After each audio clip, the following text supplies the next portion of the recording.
Perkenalkan, nama saya Pupu Tanggraini, NPM 204220138 dari kelas 5B Prodi PGSD.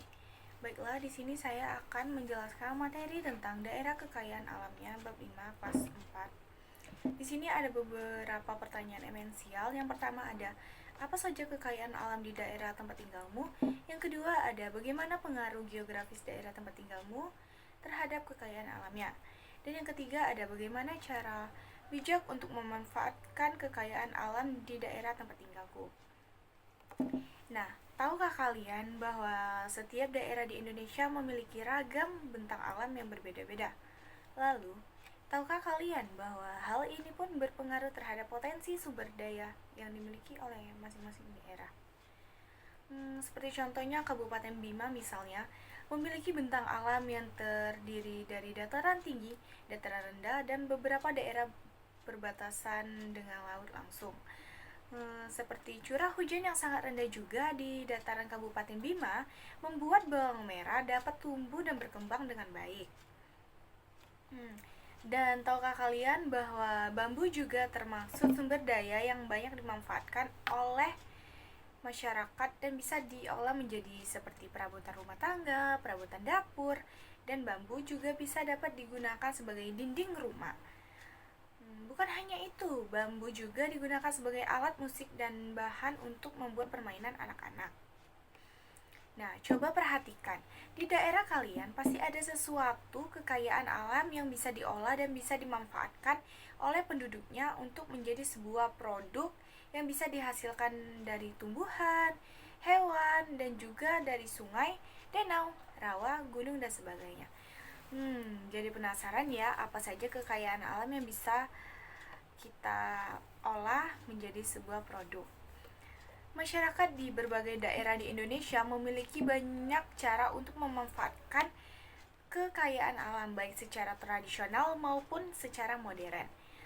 Seperti contohnya salah satu pemanfaatan kerajinan lokal, ada beberapa di daerah yang memanfaatkan hasil alam untuk produk kerajinan khas.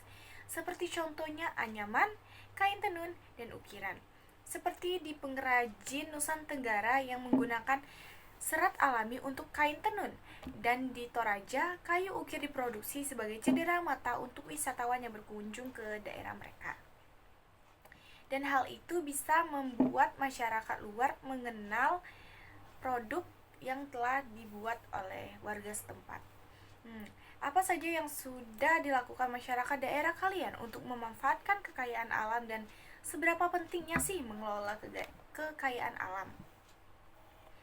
Seberapa pentingnya kita mengelola kekayaan alam dengan bijak? Mengelola kekayaan alam dengan bijak sangat penting untuk memastikan keberlanjutan lingkungan, kesejahteraan masyarakat, dan kestabilan ekonomi jangka panjang. Dan ada beberapa alasan utama mengapa pengelolaan kekayaan alam secara bijak sangatlah penting. Yang pertama, 1. Mencegah kerusakan lingkungan. 2. Menjaga sumber daya untuk generasi mendatang. Dan ketiga, ada mendukung ekonomi jangka panjang.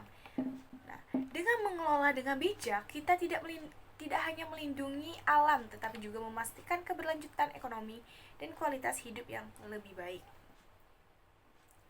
Nah, dan tahukah kalian bahwa Indonesia memiliki berbagai jenis kopi, seperti contohnya kopi Aceh, Gayo, kopi Toraja, kopi Papua Wanema, kopi Kintami Bali, kopi Flowers Bajawa, dan kopi Java Injen Straun, kopi Rangsang Meranti Riau, dan masih banyak lagi. Hal yang paling luar biasa dari Aceh hingga Papua memiliki karakteristik dan cita rasa yang berbeda.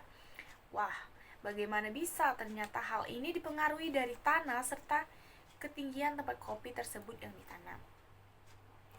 Tidak hanya tumbuh di titik tertentu, ternyata beberapa hewan pun memiliki lingkungan tertentu untuk tumbuh dan berkembang biak. Itu sebabnya di beberapa daerah kita mudah menemukan ikan mas, tetapi daerah lain tidak hanya menemukan ikan mas tetapi ikan bandeng. Lalu bagaimana suatu daerah tetap menyediakan produk-produk yang tidak tersedia dari kekayaan alam daerah? Seperti contohnya kita akan mengimpor produk kita baik di luar negeri maupun di luar negeri agar kekayaan yang kita miliki dapat dikenal oleh produk lokal maupun oleh orang luar. Itu saja materi yang dapat saya sampaikan tentang kekayaan alam.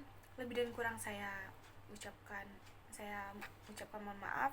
Saya akhiri, wabillahi taufiq wal hidayah. Wassalamualaikum warahmatullahi wabarakatuh.